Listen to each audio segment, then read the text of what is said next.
Dr. Dewey. Thank you so much for being here with us today. How are you doing? I'm doing great. With all things considered, I'm doing great. Thank you so much, Rainey, for asking. That's great to hear. Thank you for being here with us today. Let's go ahead and get started by having you tell me just a little bit about yourself, who you are, and your experience in Costa Rica. So my name is Garner Dewey. I'm a associate professor at App State, and I am from Costa Rica. That's where I was born. I came to the United States to pursue my college degree, so I did all my pre-college education and experiences were all in Costa Rica. My name is Garner Dewey, so it doesn't sound very Costa Rican, and that's because my father was from the United States. In Costa Rica, we keep both our father's last name and the mother's last name, and so my full name in Costa Rica is Garner Dewey Vargas, and so the Vargas is what claims my Costa Rican heritage. But my dad had moved to Costa Rica quite a few years before and really made Costa Rica his home country. So I grew up in a home where we spoke Spanish, and we were really ticos. Some people viewed us as the family of gringos in the neighborhood, but we lived in a very Costa Rican neighborhood, and grew up as a Costa Rican, going to public school and so on. Interesting. So you came here to pursue your education, and did you decide to raise a family here? Well, at the moment when I moved, that was not part of the plan, correct? We're in college. We come here to enjoy life and to learn. Of course, when you're in college, sometimes you fall in love, and I fell in love with a gringa, with a Tennessee girl. And so this is home now. This is where I live, and I have two sons, which I call my little gringuitos, because they're very American. And so, yes. Right. You mentioned that transition was kind of difficult because you were new to America, to the United States. Can you tell me a little bit more about that transition? Did you experience like culture shock? How was that, getting used to American? Yeah, it was some. So when I came to the States, I went to a very small junior college in Tennessee, and it was very small. It had a lot of international students. So it was interesting because I tended to go more towards that group, and we created really a core group, partly because we had, like, for instance, nowhere to go during the weekends, even in a little bit more prolonged weekends, we didn't have anywhere to go. But I think we shared a lot of the experience. And so that became my core group. I loved it. I mean, yes, there was probably a little bit of culture shock. My English was not as good, perhaps, as now, even though it's still improving, I hope. But even in the classroom experience was different, correct? I struggled a little bit with the language and so on, but for the most part, it was wonderful. I mean, I was glad to be here, and I was learning so much, and people were so open to me. So it was a great experience. Awesome. And I think it's really interesting how you were able to gain some education in Costa Rica and then come here to pursue your higher education. Can you tell me a little bit about some of the similarities and differences that you can notice between the education system in Costa Rica and here in the United States? Yeah, so Costa Ricans, for the most part, I would say maybe even more than the United States, really believe in education. You know, it's compulsory up to, I think, age 15 or so, and that regardless of where you are in the country, if you're in very rural Costa Rica, you still have to make your way to the schools. And so people in Costa Rica really believe in education, and it's something that's pushed from a very, very early age. Coming to the States, I was a little nervous, because I knew the economy in the United States so much powerful. I came in the mid 80s, a little bit, 87 is when I came to the States. And at that time, computers were starting to come out, but not in Costa Rica. And so when I came here, I knew that like papers were expected to be written on computers and all that. And so I was very nervous, but to my surprise, I did really good, really well. Correct. And so that was perhaps not as big of a concern as it was. Caring teachers, same way, well-educated teachers, same way. So a lot of those were similar. I had the chance to go to the University of Costa Rica where my dad was a professor. It would have been a lot cheaper and perhaps a lot simpler to do that transition. But I think because of the reason I mentioned before, I really wanted to come to the States. Partly to claim my heritage and partly I'm an adventure type of guy. And so I'm like, no, I want to go the more difficult route and come to the States and see what this is all about. Awesome. That's very interesting. What kind of traditions have you and your family brought from Costa Rica to the United States and that you still kind of carry out? Maybe it's holidays, or do you have any special dishes that you like to cook? Yeah, it's probably with my family here now, here in Boone, it's probably more the food that we eat. And so I'm always pushing it. We have a lot of, when you come to from a different country, and especially if you marry, like in my case, somebody from this country, I feel it's a little bit difficult sometimes, especially as a male. I think females sometimes carry more power in the sense of carrying the culture and the language. But for the most part, here in the States, we're very American. But I do push my food. And so, for instance, gallo pinto is a very typical Costa Rican dish of rice and beans. I'm pushing it more and more, and my kids like it more and more, which is a good thing for me. Of course, we call Costa Rica Independence Day. We celebrate it to some extent. So yeah, so there's some things that we celebrate, but you know, we get in a big, especially right now, you know, our schedules are crazy and so on. So it's not as much. I feel like some families that perhaps both parents are from the same culture in this case. And for me, you know, even though I'm mostly Costa Rican, that's where I grew up and that's where I identify myself. My dad was from the States. And so I think that I'm also don't feel so uncomfortable, or I feel very much at home also in a traditional US culture and US environment. And so that makes my cause of fighting for the Costa Rican experience perhaps to diminish a little bit here at home. Can you tell me a little bit about, so just in general, some of the cultural aspects of Costa Rican culture versus the United States culture? How is that different? You know, is it more fast-paced or slow-paced, or do people, you know, get closer in contact? What kind of things are similar or different? Yeah, I mean, people are very friendly, I think similar to the South. You know, there are some concerns in Costa Rica sometimes with safety, not in the level of like El Salvador, Nicaragua about, you know, or even Mexico with regards to you know, big weapons or things like that, but there is some crime. But of course, La Familia, very close, the family is very close, and that's something that, you know, perhaps a little bit closer than here in that sense. People love to eat, people like to celebrate things, people like to dance, they love vacations, they love to go to the beach or to the mountains and escape, a lot of times with family. And so those are traditions a little bit different. Religion, for the most part, Costa Rica is mostly Roman Catholic. And so faith is very important, and it's something that perhaps is not separated as much as here in the sense that is mentioned more, even in like in the media and so on, about that role. One thing I find really interesting about Costa Rica is that it's one of the most eco-friendly countries in the world. Can you talk to me a little bit about what they do in Costa Rica to implement those healthy living lifestyles and, you know, preserve our earth versus what we do here in the United States? I would start with something we mentioned before, which is education. You know, people believe in it. You know, and this is going back. My dad actually was a mechanical engineer, and his research was in small hydroelectric plants, which Costa Rica is very progressive. Most people in Costa Rica have access to the electrical grid, which is a government company, ICE, Instituto Costarricense de Electricidad. And so growing up, first of all, there was not so much need for power because there, you know, people would have a refrigerator. Some people still cooked, you know, either with gas or electricity, but the needs were not there today. And it's interesting because ecotourism that you mentioned, Costa Rica is attributed as the first or one of the first countries to really exploit and look at that and find out ways to educate really the tourists, correct? So we bring people from outside to learn about what Costa Rica does and how we're doing it. But that also has brought up a lot of tourism, which is good for the economy. But tourists, especially when you go to the lower lands, and this is something that's interesting. I grew up in San Jose, which is the capital, and this is about 3,000 feet above sea level. So very similar to Boone. It's not that hot, but a lot of tourists go to the hotter areas like the beaches and the coastal areas and so on, the jungle.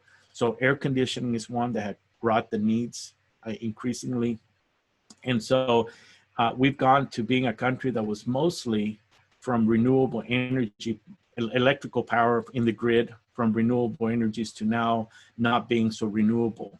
And so Costa Rica has set a goal, and they had it for 2021 next year, perhaps a little unrealistic, to be carbon neutral. And they have moved that now to 2050. And not just as a date right there, but really with a progression of things that they want to accomplish. And one of the big ones that I see is that they hope to be, or they're working towards becoming carbon neutral with regards to public transportation, which encompasses about 60% of all the carbon of the greenhouse gases. 60% of it comes from public transportation, which again, the economy, we haven't talked much about the economy, but people in Costa Rica don't have as many automobiles, way of transportation. So we rely on public transportation, which for the most part are buses and taxis and so on. So 60%, that's by 2035. They're hoping to reach that goal, and the electrical grid to become completely renewable by 2030. And so it's something we're very proud of. Costa Rica is very well known also for the conservation, preservation. You know, we started our national park system a long time ago, and we continue to expand those. And so, yeah, that's something that Costa Ricans are very proud of. You know, we talk about education and where we're putting the values, and that's one of them that we feel, you know, very proud of the direction that our country has taken. Yeah, that's wonderful. It sounds like there's a lot to learn, or that can be learned from the Costa Rican culture and lifestyle. Just to wrap up, can you tell me one thing that you would like for students to take away from this interview to remember about Costa Rican culture? Yes. So, you know, I've been very blessed in having the opportunity to travel quite a bit around the world. I was the QEP director in global learning a couple, 3 years ago. And so I got to travel through a lot of countries and see a lot of people. And so we all have biases, correct? We love our country. I talk to people here and say, wow, the United States is the best country in the world. And the US is a great country. That's part of the reason I live here. But we all have, you know, we all love our countries of origin in general. And so, of course, I'm very biased because I'm Costa Rican. I grew up there. I went to school there. My family lives there. But Costa Rica is truly a wonderful place. It's somewhere that people a lot of times ignore to look at. You know, the country is about the size of West Virginia. And here's an independent country. It's very tiny with a lot of issues, you know, a lot of pressures from our neighboring countries, a lot of things that we deal with. And yet it's a country that's succeeding. It's doing great. People are happy. You know, they've been classified as as the happiest country of the world on several occasions. And so, yes, it's a country to look at. If you can travel there right now, of course, with COVID, nobody's going anywhere. In Costa Rica is very strict about their COVID, and they're taking it very seriously, which again, it brings issues with economy and so on, as we're experiencing here in the United States. But once that opens, I invite you to travel, to be, of course, responsible travel, to enjoy, to go to the rainforest, to the volcanoes, to the beaches, to, you know, do some zip lines and travel and enjoy, but also get out of the beaten path and meet some people, which is really what Costa Rican is beautiful and wonderful about, is its people. You're going to feel welcome, and you have lots of opportunities to learn, not only about Costa Rica, but also about us here in the United States. So that's my message. That's awesome. Well, I hope that I get the chance to visit Costa Rica because, I mean, from your background, I can tell it's absolutely beautiful. Everything you've told me really sparks my interest, and I think it would be great for me and other students to be able to get the chance to travel there. So thank you so much for taking the time to be here with us and share with us today. I appreciate it. Anytime. I'm here in Boone, and anybody, any students or any other listeners that want to know more about it, please contact me, Garner Dewey. I'm here in Boone to help. Awesome. Thank you so much. Thank you. I did want to start with just talking about the relationship between the universities, because I think that's just like super interesting and could just help us in this production and also help our like travel abroad programs a lot. So, so tell us about your role at Veritas and what inspires you to do it. I think one of the things that's important to understand is some of my own personal background, because I was born from immigrant parents in Costa Rica. They had migrated to Costa Rica, and I was born in California. Huh? And we migrated back to Costa Rica when I was very little. But I always had that sense of my sisters. 2 of us had been born in the United States, and 3 had been born in Costa Rica. So they were always talking about the international experience. The eldest of my sisters stayed in the U.S., so we would go back and forth to see her, and she was living with my aunt, and that already started shaping my view of international life. So when I graduated from high school, I went back to the U.S. and I decided I wanted to start studying languages and international relations and things related with social sciences. And At first, it was really hard for me because I had to work a lot of hours in order to pay for my schooling. And then one of the professors, who was my freshman professors, took an interest in me and asked me some about my family and my Costa Rican background and everything. And she's like, "You are a first generation. Your parents never went to college, and you can actually request a scholarship as a first generation student." And she went with me to financial aid. It's kind of like this angel sent person, and Ah, went to financial aid, and they actually helped me fill out everything, and I was able to get the first generation award, and that's what put me through undergraduate school. that So is so sweet. it was amazing. I went to school in Colorado State University in Oh, Fort awesome. Collins. Yes, it That was is so cool. wonderful. A college town. In those days, it was small. It's huge now, but I really enjoyed. And that's when I, as a first generation student and being on scholarships and everything, I never really knew there was this whole world of traveling abroad. But being there in Colorado State University, I was studying languages, and I was studying history and everything, and I was taking French and German. And it was one of my French teachers who said, "You should do a study abroad program." So I went to the study abroad office, and they told me that my scholarship, I could use it to do study abroad. So that was my first encounter with studying abroad. And I was able to go to France. I was able to go to France and continue with my French studies and theater and philosophy. So I took a lot of different courses when I was in Paris. That opened my world and into what studying abroad can really do for you. It kind of gave me a sense, not just of personal growth, but of identity, of my own diversity, of having parents who were Costa Ricans, of having family who already lived in the United States, of being very interested in other cultures and learning other languages.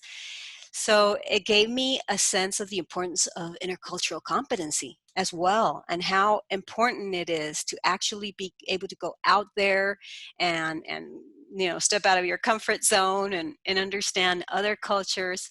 So that's how I studied, started into the international arena.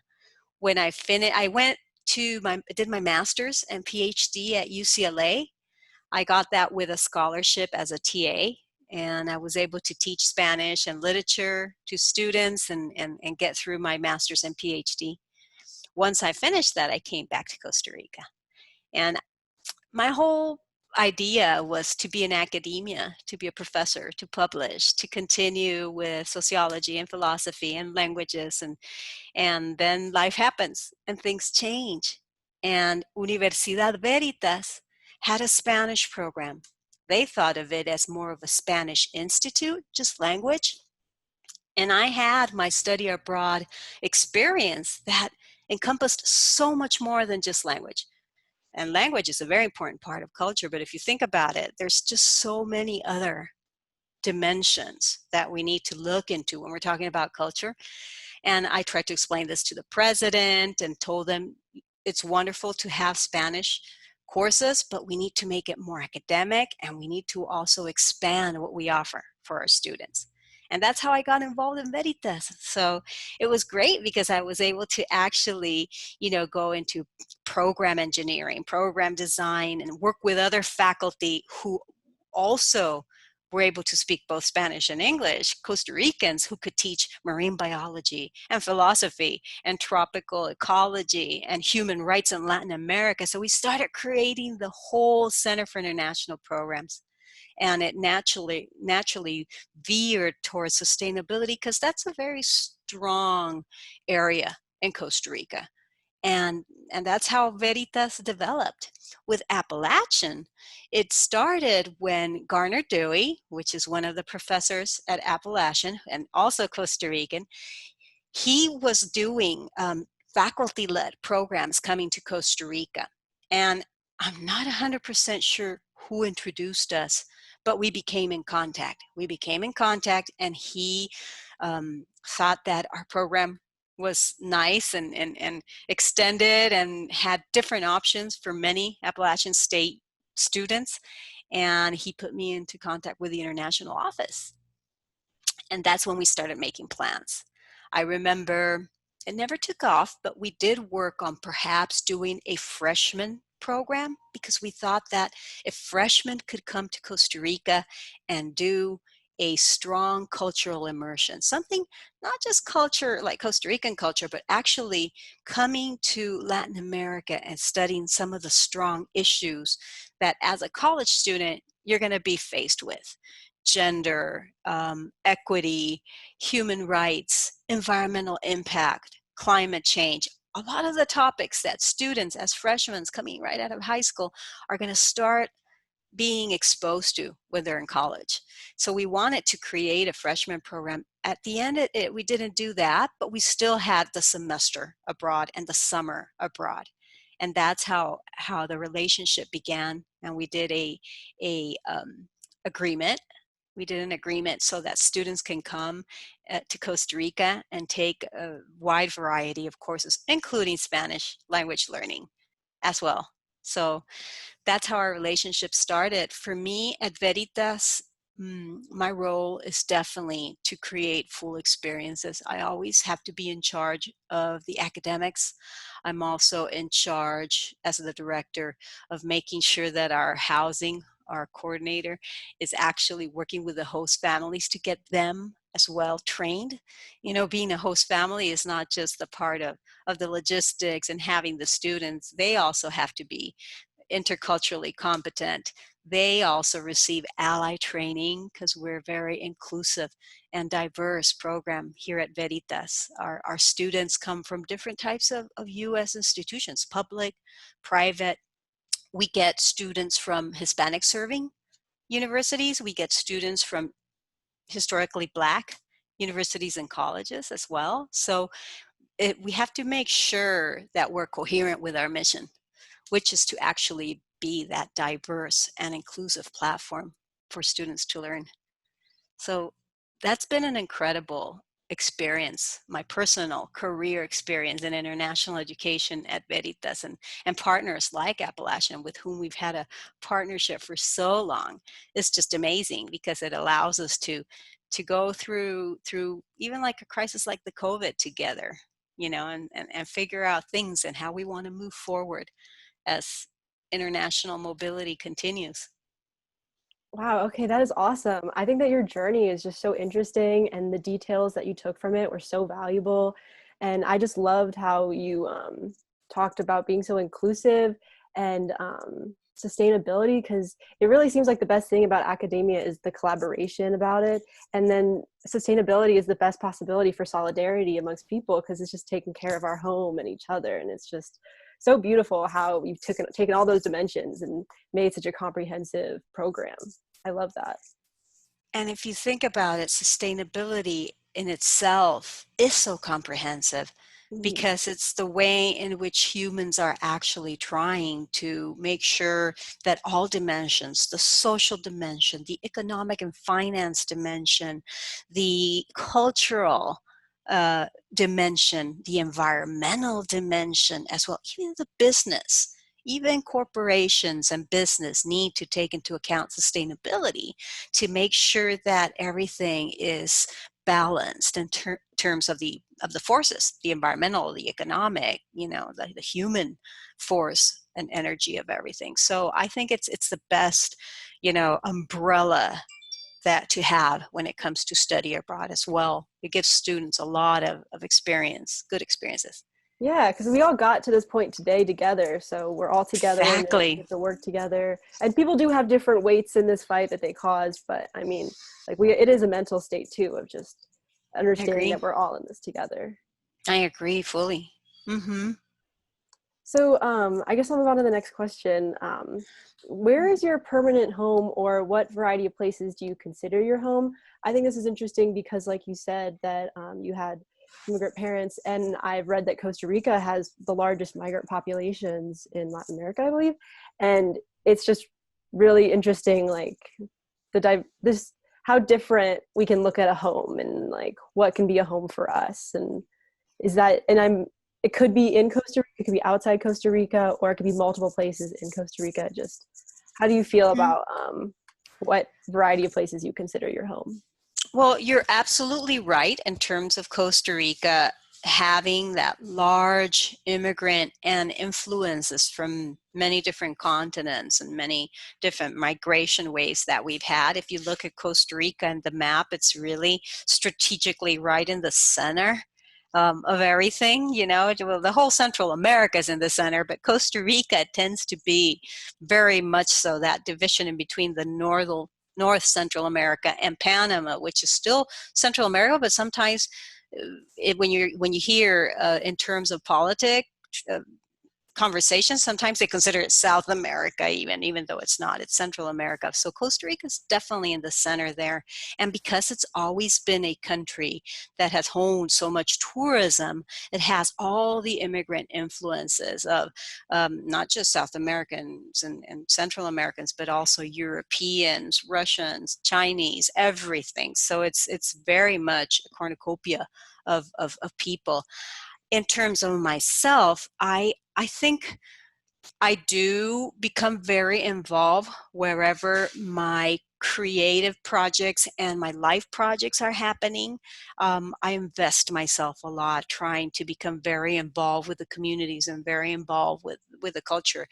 I do feel bicultural completely. I do feel like I'm definitely half Costa Rican, half North American. There are many things in me which are different from the traditional cultural Costa Rican dimensions. And at the same time, there's many things that I don't have from the North American, from the US type cultural. So I've been in Costa Rica for 26 years now. I've been here since I graduated, since I finished, my PhD and came back.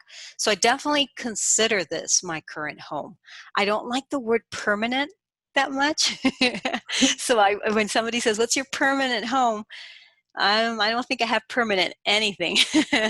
So, I know what my mission, my personal mission is in life, and wherever I can start working as a facilitator of experiences.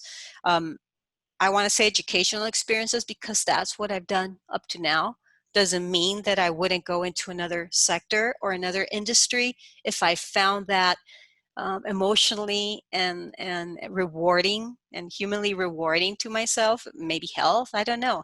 I'm not going to say no to anything depending on what that becomes, but I'm definitely more of an internationalist. I like things that have to do with the bridging of cultures and the bridging of nationalities and people. I'm very much a people's person. So I think there's different places that I could consider home. Right now, I'm vested in Costa Rica and what I'm doing here. Yet, I did start thinking of doing a transition back to the U.S. before COVID.